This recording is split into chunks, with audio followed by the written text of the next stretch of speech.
When 13-year-old Tyler Brooks stepped onto the Family Feud stage wearing a baseball cap to cover his chemo-bald head and carrying a small notebook filled with jokes he had written during hospital stays, he moved with the bouncing energy of someone who had discovered that laughter isn't just the best medicine, it's the most powerful weapon against fear, despair, and the kind of darkness that tries to convince sick children that their situation is too serious for joy.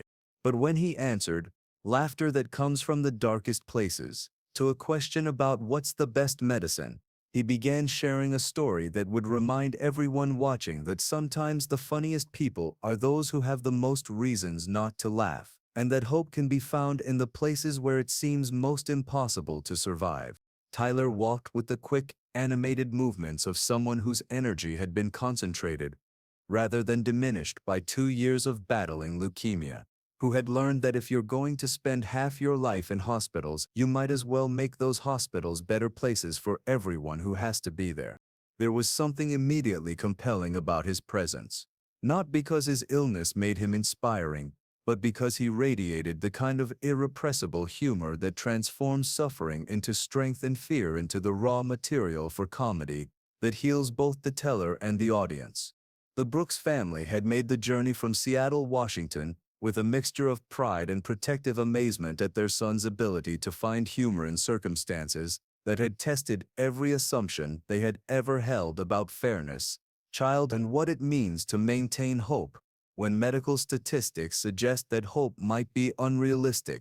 There was Jennifer Brooks, 42, Tyler's mother, a high school math teacher who had taken extended leave to manage Tyler's treatment schedule and who had learned to laugh at his jokes even when they were about topics that kept her awake at night with worry.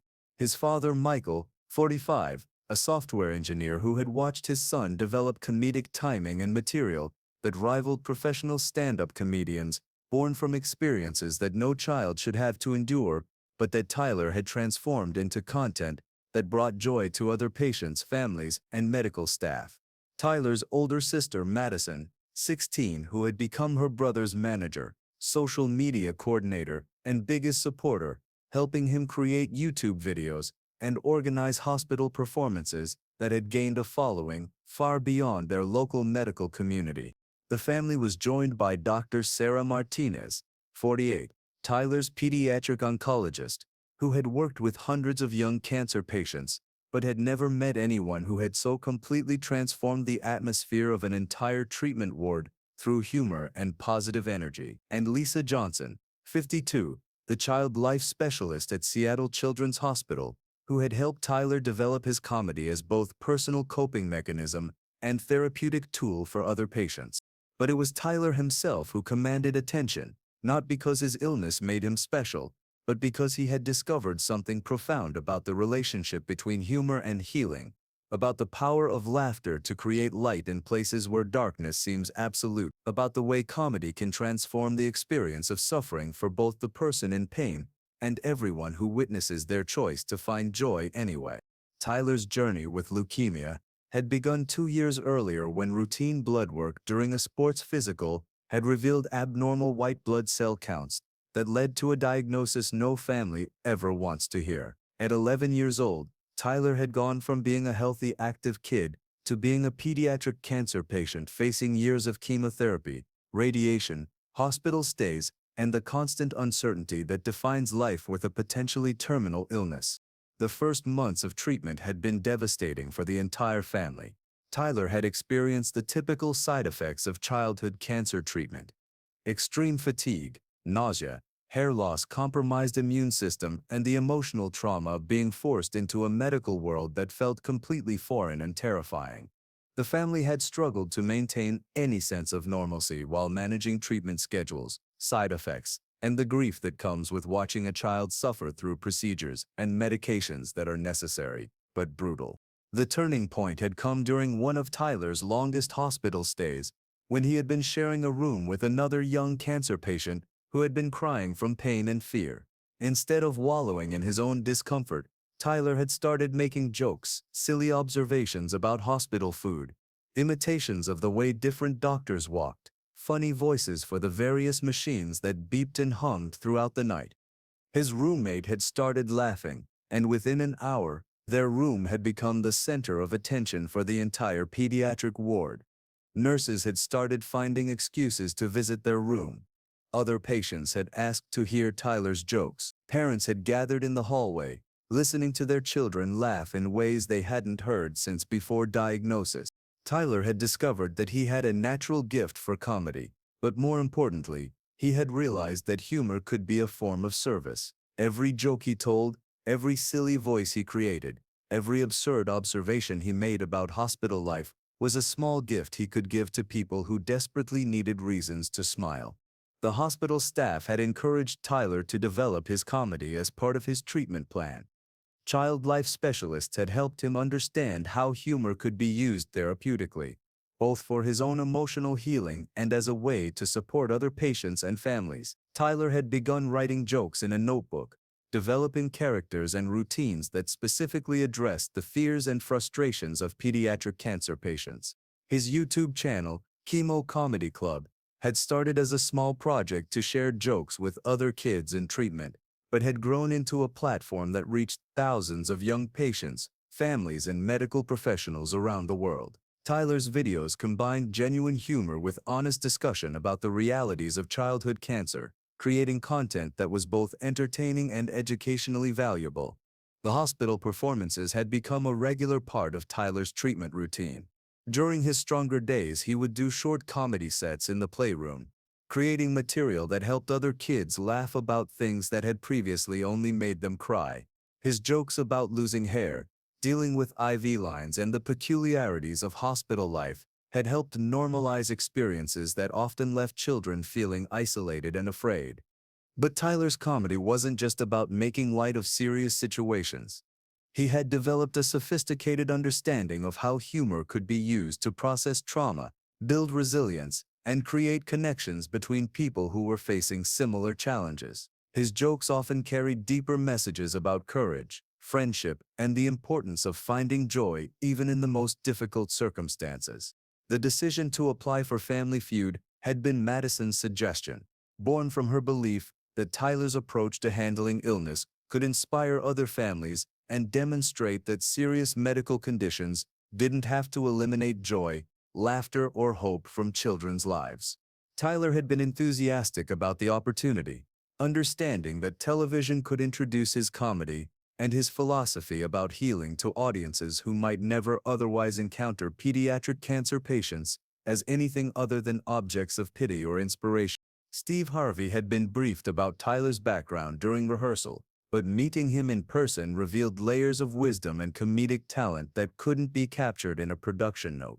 There was something immediately impressive about Tyler's presence, not because he was brave for having cancer, but because he had developed genuine comedic skills and a therapeutic philosophy that had helped countless people find strength through laughter.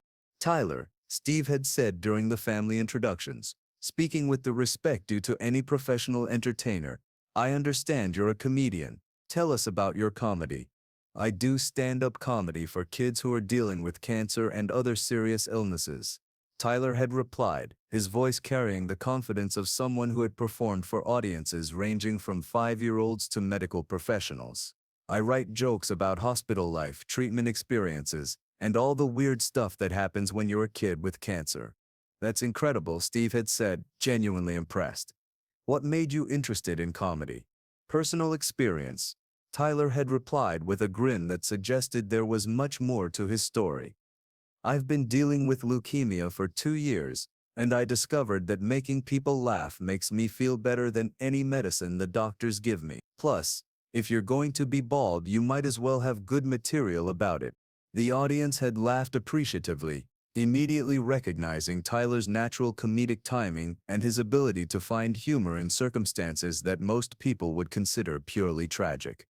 The game had progressed through 3 rounds, with the Brooks family showing remarkable solidarity and obvious pride in Tyler's achievements. Tyler had contributed sharp, often funny answers, his responses revealing both the wisdom that comes from facing serious challenges and the comedic mind that found material in every aspect of human experience. When asked to name something that makes you feel better, Tyler had confidently answered, "Making people laugh." earning the #1 spot on the board and enthusiastic applause from an audience that could see his genuine passion for comedy. But it was during the fourth round that everything changed.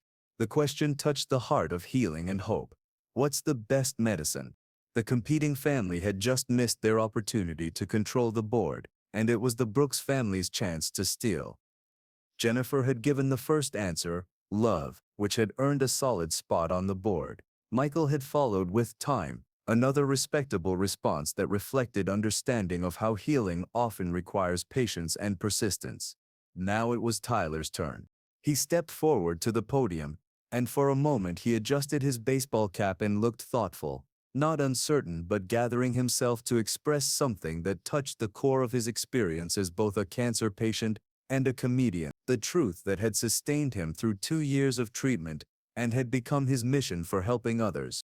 When he spoke, his voice carried across the studio with a conviction that made everyone listen. Laughter that comes from the darkest places.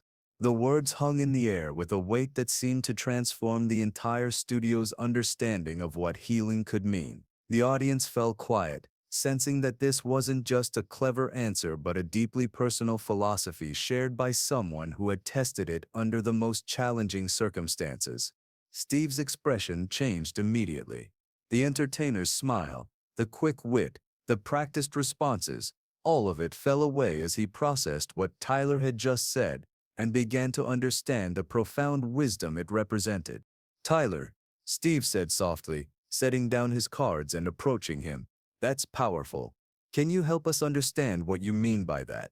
Tyler's face lit up with obvious enthusiasm as he began explaining, with the confidence that comes from having developed and tested a complex philosophy about humor and healing, how he had discovered laughter's therapeutic power. "When I was first diagnosed with leukemia, everything felt scary and sad and hopeless," Tyler said, his voice gaining strength as he discussed his transformation.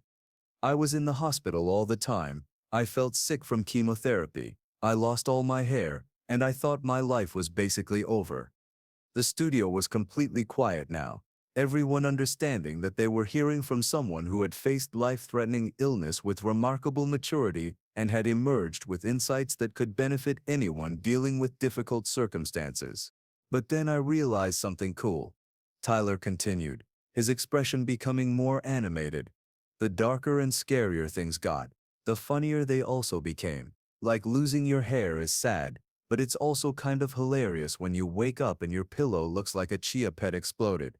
The audience began to laugh, recognizing Tyler's natural ability to find absurd humor in situations that would typically evoke only sympathy or fear. And the best part is, when you can laugh about the really hard stuff, it stops being quite so hard. When other kids hear me make jokes about chemo or IV lines or sleeping in hospital beds, they realize they can laugh about it too. And suddenly they're not just cancer patients, they're kids who happen to have cancer but can still find things to think are funny. Steve looked at this remarkable young man who had discovered something profound about the relationship between humor and resilience, who had found ways to use comedy not as escape from reality, but as a tool for transforming reality into something more manageable. "Tyler," Steve said, "tell us about performing comedy for other kids in the hospital. What's that like?" Tyler's expression became more passionate as he began describing the work that had become his mission and his greatest source of satisfaction. "It's the best feeling in the world," he said with obvious joy. "When I walk into a room of kids who are scared and sick and sad, and I start telling jokes about stuff they're all going through, you can literally watch them remember that they're still kids who are allowed to laugh." The studio audience was leaning forward now, completely engaged with this young comedian's description of how humor could be used therapeutically. "I have this joke about how chemo makes you so tired that you can fall asleep standing up, which means you're basically developing superpowers. And I do voices for all the different machines in the hospital. The IV pump that sounds like a worried robot, the heart monitor that sounds like it's beatboxing." Tyler demonstrated a few of his machine voices, and the audience erupted in laughter, recognizing genuine comedic talent combined with therapeutic insight. But the real magic happens when other kids start making their own jokes.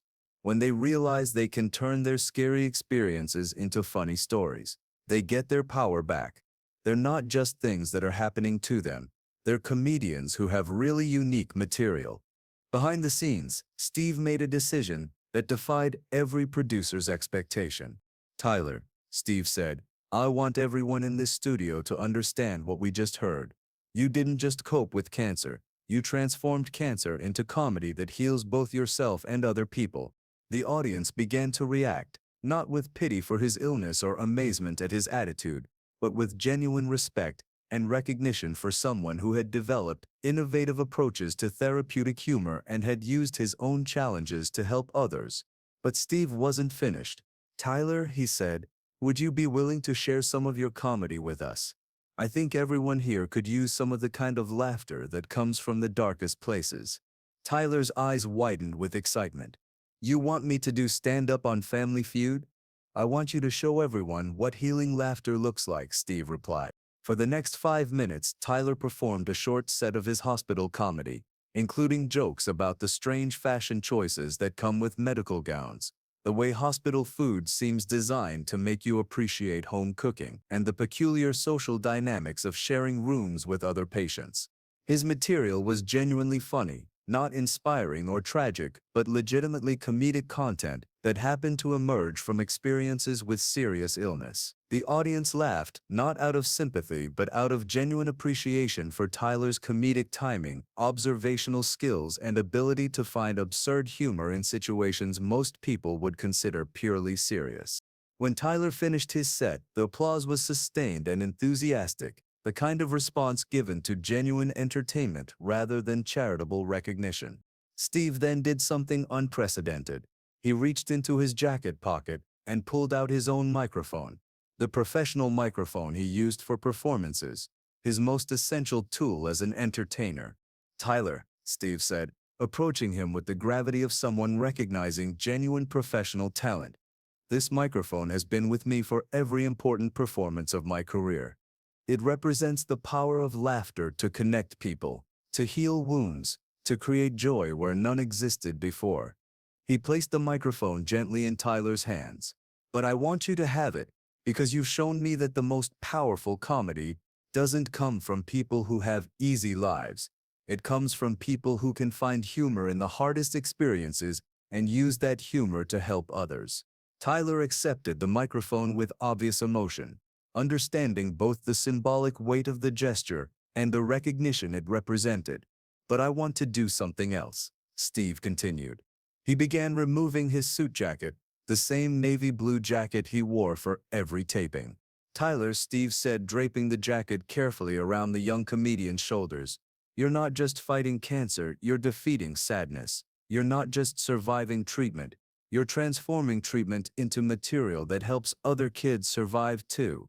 The jacket was large on Tyler's 13-year-old frame, but he wore it with the dignity of someone receiving recognition for genuine professional achievement.